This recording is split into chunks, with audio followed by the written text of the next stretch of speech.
This is unbelievable. I've never seen anything like this before. We've seen X-rays, we've seen CT scans, but this is a 3D version of this woman. The original CT scans Jerry made of the woman have been loaded into a piece of groundbreaking software. It allows for a virtual autopsy of the body, unlocking the secrets contained within without making a single incision. Normally, I'm looking at sections or regions of the body, but this thing lets me see the entire body, and I can spin it and roll it and go into it and come out of it. This is a way that I have never been able to look at a body before.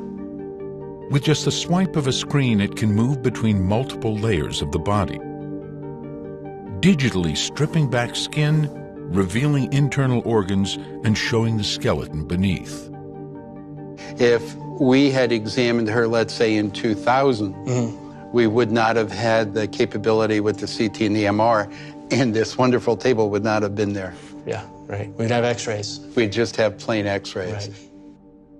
Typically, in an archaeological situation, you never really know how someone died, the cause and manner of death. Based on what's left is usually the skeleton, unless they have a bullet hole or an arrowhead in them. Here, we can see clearly the cause and manner of this woman's death with smallpox. Well, the surface, you can see all these smallpox lesions on her head, on her neck, on her chest, down into her thigh area, and even down into her feet. And then on her heel, and on the pad of her foot, and the ball of her foot. Typically with smallpox, the rash really initiates in the mouth, in the oral cavity, and so they become very sore.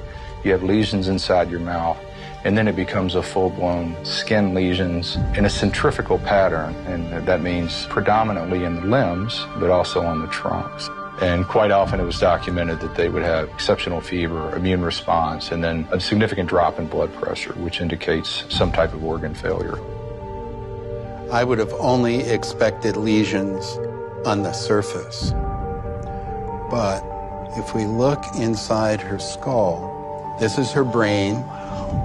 Now, covering the brain, there's this tissue that's very dense. It's kind of the consistency of canvas. And that's to protect the brain, and it's called the dura. And there are lesions on the dura.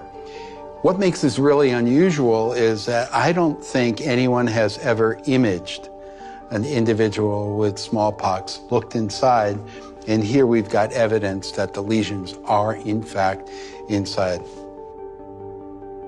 It's amazing. It's like we have a map of how smallpox colonized the human body. That's a first. That's a medical first.